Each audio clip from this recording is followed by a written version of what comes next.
This is a map of Rome, and at its center is the Vatican city-state, an extraordinary territory considered an independent sovereign entity belonging to the Holy See. Believe it or not, the Vatican is the smallest state in the world, with an area of 49 hectares and a population of just 453 people. The Vatican is considered one of the most sacred places in the world for Christians. Being the greatest, most formidable historical and spiritual place, Vatican City is an incredibly influential and powerful state, despite the ridiculously small size and population. It was declared a sovereign state by the Lateran Treaty in 1929, but this city, full of architectural and artistic masterpieces, has been the center of Christendom for about 2 millennia. But the medieval Renaissance walls surrounding the Vatican like a fortress don't seem to be doing a great job of keeping all the shady secrets from spilling out. For about a century now, we have been hearing all kinds of rumors regarding the abominable practices and crimes of the Vatican. Some of these were so brutal that decades later, apologies had to be issued to the public by the Pope. There have been quite a few unsavory incidents in this nation's past that should be addressed. So what exactly lies behind all the splendor and wonderment of this prestigious and privileged city? Here's an account of some sinister secrets and incredibly questionable things the Vatican has done they don't want you to find out about. 1. The 3 Secrets of Fatima. Although these are no longer secrets, the Vatican is still relatively tight-lipped about these apocalyptic visions and prophecies. All 3 of these secrets have caused significant waves in Catholic circles, but the third one has garnered considerably more attention from the masses. These prophecies were reportedly blessed by a Marian apparition to 3 young Portuguese shepherds. The apparition is now famous as Our Lady of Fatima. Portuguese shepherds Lucia Santos and her cousins Jacinta and Francisco Marto claimed they were visited by the Virgin Mary 6 times between May and October 1917. Lucia gained more attention from the press worldwide as she was the one who revealed the secrets to the public at the request of a local bishop. Naturally, people demanded proof for such a claim, so during the final apparition of Fatima that occurred in October 1917, Mary performed the sun dance in the sky. This event was reported by newspapers and was witnessed by thousands of people. However, this divine visual was no match for the unrest the 3 secrets caused. The children were supposed to keep these secrets and not tell anyone, but eventually, 20 years after the event, Lucia wrote down the first 2 secrets. She was hesitant about revealing the third one, however, under the bishop's orders, she had to. But she wrote this 3rd secret on paper and placed it in a sealed envelope that was not to be opened until 1960.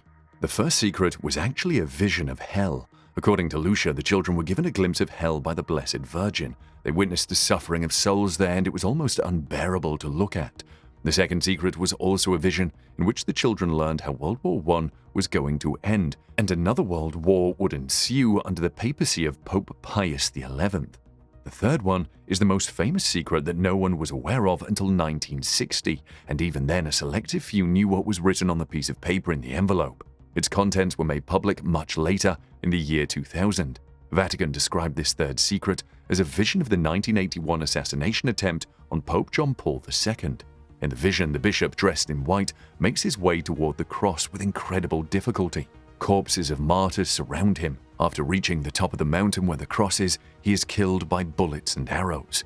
Lucia also described 2 angels present under each arm of the cross, each one holding a crystal aspersorium in which they were gathering the blood of martyrs. They were sprinkling this blood on souls making their way to God.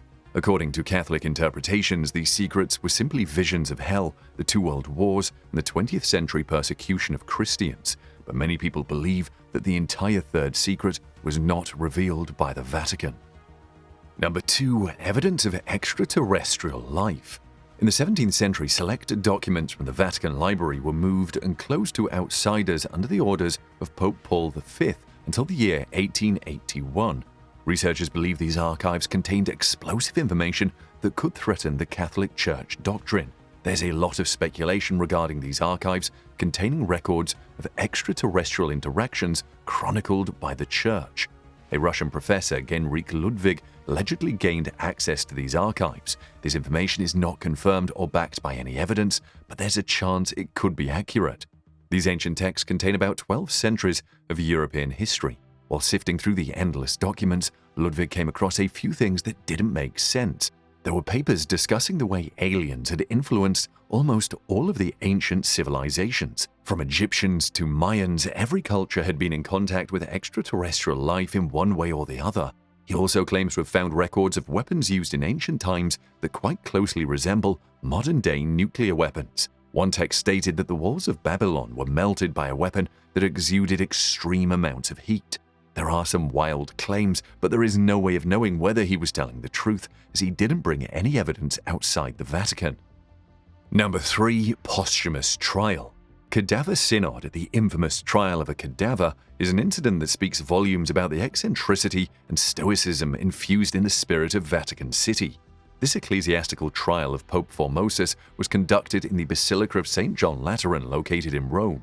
In January 897, Pope Stephen VI, the successor to Formosus, decided to hold this trial. This was a period marked by political instability lasting for almost a century. There was a rapid succession of pontiffs during this era. About 24 popes were appointed between the years 872 and 966. Formosus was accused of perjury, illegal accession to the papacy, and the ruling over more than one place at a time. But what makes this trial a historical event is that he was tried for these accusations 7 months after his death. Many believe this trial was just a vengeful attempt against Formosus for betraying Lambert of Spoleto by inviting Arnulf of Carthinia to become emperor. This did not settle well with Pope Stephen, who ordered the corpse of Formosus be exhumed from his tomb and brought to the papal courts. His remains were propped up on a throne, and a deacon was appointed to answer on behalf of the dead pope. Eventually, the court declared him guilty. According to various sources, the corpse was stripped of its papal vestments, and Stephen cut off the 3 fingers of its right hand, used for blessings when Formosus was alive. Afterwards, his acts and ordinations were officially invalidated. The body was then interred in a graveyard for foreigners, but it was again dug up, tied to weights, and thrown in the Tiber River. There are a few accounts of his body washing up on the banks of the Tiber and allegedly performing some miracles. This macabre and brutal trial turned the Roman population against Stephen, who was deposed and imprisoned after a public uprising. He was strangled to death in prison in 897, and Pope Theodore II soon annulled the Cadaver Synod. Formosus was rehabilitated, and his body was again buried in St. Peter's Basilica. Number 4. Vatican Leak Scandal. The Vatican Leaks, also known as VatiLeaks, is a sort of WikiLeaks for the Vatican. The scandal erupted in 2012 and involved leaked documents exposing horrendous incidents of corruption in the Vatican. A television program called The Untouchables is where it all began. Soon after, a book titled His Holiness, The Secret Papers of Benedict XVI exposed extremely controversial and confidential correspondence and memos between Pope Benedict and his personal secretary. The book revealed a lot regarding the Pope's finances and the tales of bribes that were given to procure an audience with him. The letters from Archbishop Carlo Maria Vigano unraveled extensive corruption schemes that cost the Holy See millions of dollars in inflated contract prices. Besides exposing power struggles in the Vatican and portraying the city as a hotbed for jealousy, political enemies, and factional fighting, VatiLeaks also revealed a document describing a discussion with Cardinal Paolo Romeo in which he predicted that the Pope would be dead within 12 hours. In addition to the financial crimes and a death threat, an internal Vatican investigation uncovered another scandal. According to this investigation, the homosexual clergy members of the church were being blackmailed by outsiders. Though none of that information was deemed particularly fatal, the reasons behind all the frenzy caused by the leaks wasn't their content, rather the accuracy of it. Pope Benedict labeled this information a false, exaggerated, and gratuitous rumor. A meeting involving all the high officials of Vatican City was held on July 26th, and a few months after this meeting, 2 Vatican aides were convicted. Paolo Gabriele, the personal butler of the Pope, and Claudio Schiappelletti, a computer specialist at the Secretariat of State, were the 2 aides. The Pope later pardoned them. Number 5. Vatican's own exorcist army.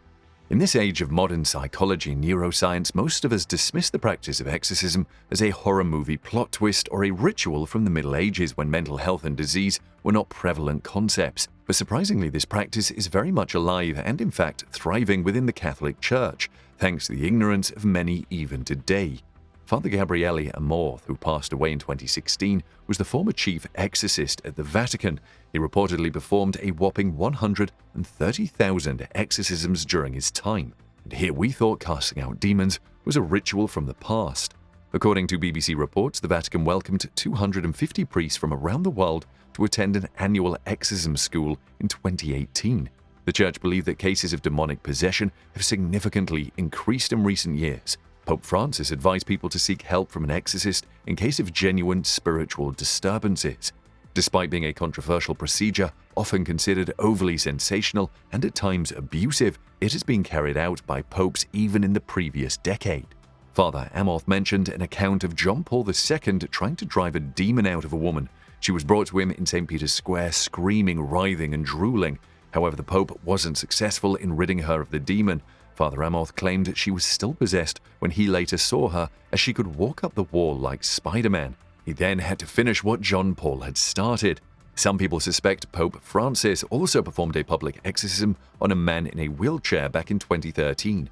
Psychiatrists and psychologists can object all they want, but the Vatican holds its grounds on the subject of exorcisms and aims to carry out this ritual in the future as well. 6. The Apocrypha Books. Back in 1684, the Vatican decided to exclude 14 books from the Bible. They never provided an explanation as to why they did this. The only reason they offered was that these 14 books were only valuable for instruction but non-canonical.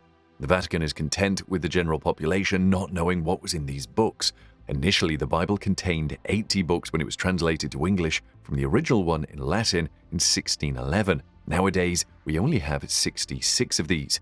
The missing Bible books are called the Apocrypha, which means hidden. These books include Esdras, Tobit, Judith, the Wisdom of Solomon, Songs of the Three Holy Children, Bel and the Dragon, Maccabees, and Prayer for Manasseh. Another peculiar thing is that Jesus was spelt as Jesus before the removal of these 14 books. The Church changed the spelling as well as pronunciation. Originally, Jesus' name was pronounced Yahushua. There are quite a few theories out there speculating why these books were removed from the Bible. Some believe that the content of these books wasn't in agreement with the narrative of the Roman Catholic Church. Others simply think that these books made the Bible too long and complicated, and that's why they were removed. But these are just assumptions. There's no definitive answer as to why these books were released, knowing that these books didn't contain anything particularly dangerous or sinister. Some Christian churches do include some parts or all of the text from these books in their versions of the Old Testament. 7. Jesus might have been married.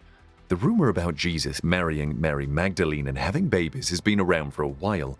There is allegedly written evidence of this wild rumor.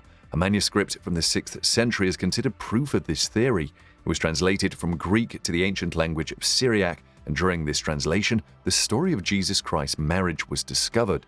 However, this was never mentioned in the Bible. There are detailed accounts of his birth and death, but the 30 years in between are wholly ignored in the Bible. This manuscript is called the Lost Gospel and tells the story of Jesus as a sexual person who fell in love with Mary Magdalene and fathered their babies. This is quite a controversial topic for the Church for many reasons. This manuscript isn't that reliable to begin with. It is a real piece from the British Library, but no one knows its origin or when it was written. The manuscript also claims that Mary Magdalene was the daughter of God and co-redeemer of humanity. Basically, it implies that she was equally as important as Jesus, which, for obvious reasons, doesn't sit right with the Vatican. The Holy See has, after all, done everything in its power to whitewash Jesus. Some historians believe that Jesus may have lived a stereotypical human life that the Vatican doesn't want us to know about. 8. A secret court for severe sins.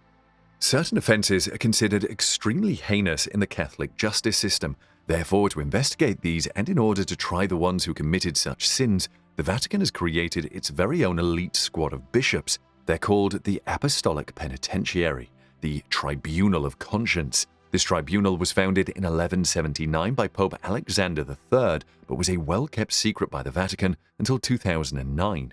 The job of this tribunal is to hear cases regarding sins that are so horrible that no one besides the Pope can pardon the ones who commit them. It is a known fact that regular priests can supposedly deal with inhuman crimes like genocide. It makes us wonder what extreme crimes are presented before this secret tribunal. Well, some of the crimes that could land you before this private court include attempting to assassinate the Pope, exposing the identity or sin of someone who confessed, a priest engaging in sexual activity, or someone engaging in sexual activity with a priest, performing or paying for an abortion, and more. In fact, spitting out a communion wafer is also considered a sin worse than genocide and will be tried by the Apostolic Penitentiary. The Pope acts as the head of this tribunal investigating these vicious sins. He can then grant absolution to the one seeking mercy or allows the automatic excommunication to proceed. The cases in this court are heard privately and under fake names as the Church considers them a matter of conscience. Only the Vatican knows what kind of horrendous criminals are being tried and absolved by this tribunal. 9. Vatican helped Nazis escape.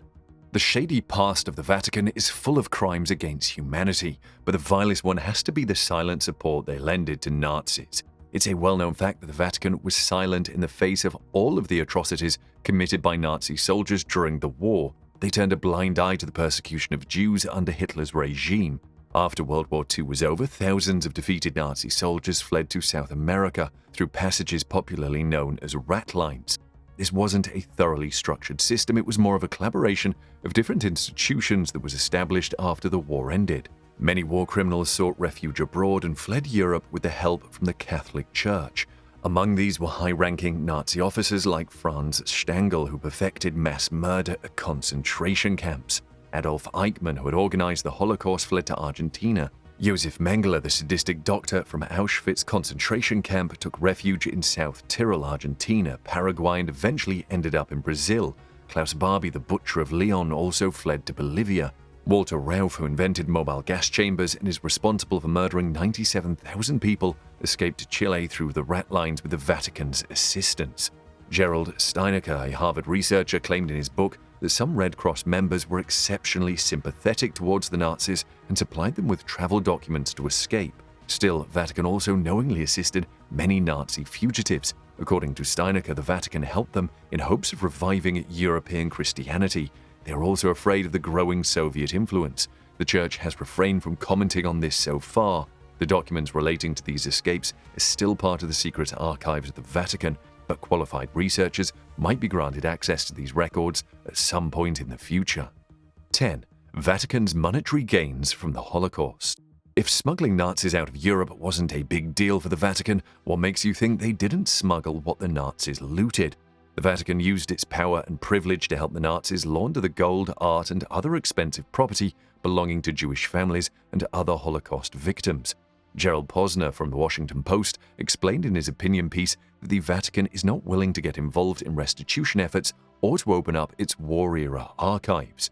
In his book, God's Bankers, Gerald explains that it's possible that the Vatican was trying to do something much more sinister than just trying to help Nazis keep the looted family heirlooms they had snatched away from the people they tortured and murdered. Bernardino Nogara, the Vatican financial advisor, was apparently a spy for the Third Reich. He was supposed to destroy the wartime archives in the Vatican. Nogara and the Nazis devised a scheme wherein the Vatican invested in Italian insurance companies. These companies retained all the assets from the life insurance plans of the murdered Jews. As the Vatican was only an investor, they didn't have to pay a single penny they made in this scheme. So basically, they didn't only provide safe passage to Nazi soldiers, they also gambled on the lives of Jewish people, stole from their heirs, and directly profited from the Holocaust. Makes you wonder what else they were involved with. Number 11. The 1994 Rwandan Genocide. The Pope offered a heartfelt apology to the victims of the Rwandan genocide in 2017, but is that really enough compensation for their suffering and pain? It's no secret the members of the Catholic Church were partially responsible for the immense number of deaths in Rwanda in 1994.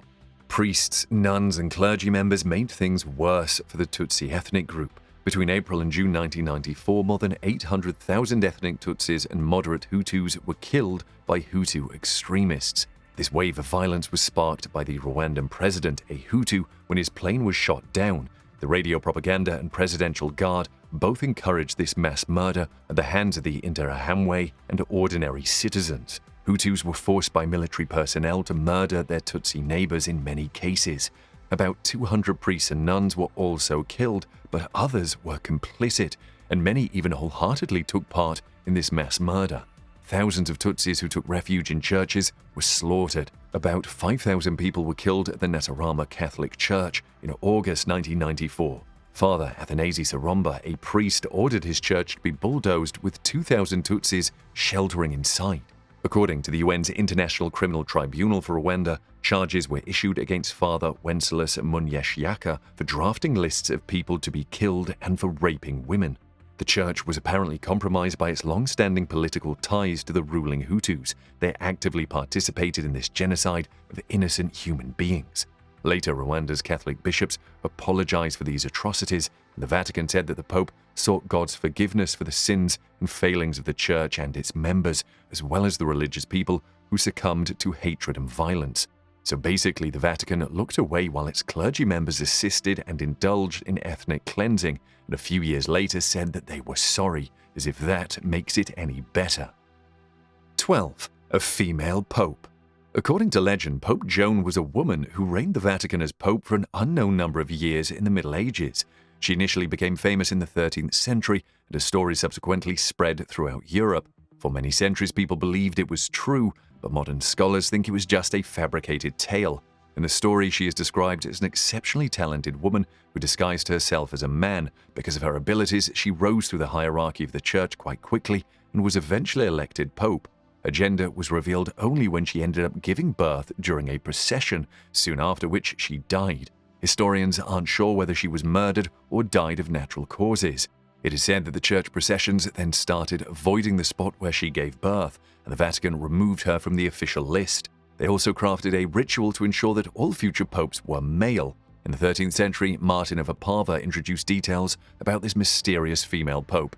According to him, her birth name was John Anglicus of Mainz. She reigned in the 9th century, and she had only entered the church in pursuit of her lover. But in the 16th century, Catholic and Protestant writers questioned the authenticity of this story and eventually concluded that this story is most probably fictional. Long history of child abuse. The Catholic Church has faced an avalanche of sexual abuse allegations in recent decades. These allegations come from towns in the Australian countryside, schools in Ireland, and many cities in the USA and Canada. The high-profile coverage and horrifying testimonies are keeping the matter continuously in the headlines. For years now, stories of predatory priests have been disgracing the faith of many people. These allegations initially came to light in the US in the 1980s, but the most heinous cases emerged from Ireland and Austria in the 90s. The disgraced case of priest Brendan Smith contributed to the fall of the Irish government in 1994. There was no policy to protect children. In fact, no one was even required to report crimes against children to the Vatican. The church leaders have been apologizing for these crimes for years now. Boston Globe newspaper from the US was one of the first to expose the pedophilia plaguing the church and ask victims to come forward and demand justice. Between the years 2000 to 2010, the US diocese made several settlements with victims. In the 1990s, many stories emerged from Argentina, Australia, and other countries. The Archbishop of Vienna had to step down amid sexual abuse allegations in 1995. The Boston Globe newspaper unraveled how instead of punishing the priests involved in sexual abuse, the church had resorted to moving them around. A report commissioned by the church itself in 2004 revealed that almost 4,000 priests had been accused of sexual abuse in the past 50 years, involving 10,000 victims. Most of these victims were young boys. In 2019, Pope Francis promised the world that all the abusers would be punished. In the most recent inquiry, it was found that 216,000 children in France had been abused by clergy members since 1950. In his efforts to address this issue, Pope Francis held an unprecedented summit on pedophilia in the church and changed its laws to unambiguously criminalize sexual abuse. Despite that, alleged cover-ups are still happening in the Vatican. Critics believe the Pope hasn't done enough to hold accountable the bishops who allegedly covered up abuse. Cardinal Bernard Law, the disgraced figure found at the center of the Boston scandal, was allowed to maintain his rank and was awarded a symbolic role close to the Vatican by Pope John Paul II. This decision caused a lot of outrage among victims, but to no avail. It seems like the Vatican only talks about punishing sexual abusers, but in reality, it might be a safe haven for many pedophiles. 14. The case of Duplessis orphans. Back in the 1930s and 1940s, a conservative revolution initiated by Premier Maurice Duplessis led Quebec into an era now remembered as the Great Darkness. He rose to power with help from the Catholic Church and ruled as the Premier of Quebec between 1936 and 1959. His period is marked with controversies particularly associated with the abuse and corruption concerning the Duplessis orphans. Between 1940 and 1960, social services in Quebec were scarce, and mainly the Roman Catholic Church provided these services to most people. Duplessis took advantage of this situation and devised a bizarre scheme to make money. He targeted the socially vulnerable groups, in this case, mainly unwed mothers and orphans. The church and maternity homes urged many mothers to admit their children into orphanages as they were born out of wedlock. These orphan children of Quebec were systemically diagnosed with mental illnesses they didn't have. This was done solely for monetary gains. Subsidies for orphans were barely $1.25 per day, but for mentally ill patients, $2.75 were designated per day. These poor children were subjected to unnecessary torture, with many undergoing lobotomies and shock treatments they didn't need. To say the least, they were repeatedly abused physically, mentally, and sexually for many years. Nearly 20,000 children fell victim to this scheme. Many among these later spoke up and demanded justice as well as compensation. The Canadian government faced pressure from the Duplessis Orphans Committee, formed by 3,000 victims of this scheme, to provide them with justice. They eventually settled for around $25,000 per orphan, but this did not include any compensation for alleged victims of sexual or other abuse. The settlement was far from fair, owing to the fact that for every year of wrongful confinement, each victim received just $1,000, and the perpetrators walked free without even acknowledging that they had wronged so many children out of greed. 15. The Grand Grimoire. While most of the Vatican archives still remain a secret, there is one frightening item in the Church's Chamber of Secrets that they definitely don't want anyone getting their hands on. It is known as the most dangerous book of spells ever to exist. This book is called Le Grand Grimoire and was reportedly written around 1520 by an apocryphal figure named Honorius of Thebes. This man claimed that he was possessed by Satan. The content of this book is written chiefly in Biblical Hebrew or Aramaic. It was found in the tomb of the biblical King Solomon in the year 1750.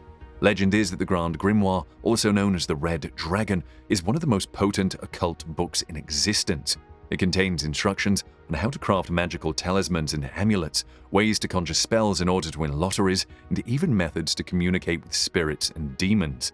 The book also has spells to make people fall in love with you and to make yourself invisible. But the most nefarious thing in this centuries-old scripture is the method to summon Lucifer and instructions on how to make a deal with him. Many copies of this terrifying book were made after its publication, but experts believe these versions are either fake or modified to ensure the spells and summonings are useless. This was probably done to keep people from using these spells for evil and wrongdoing.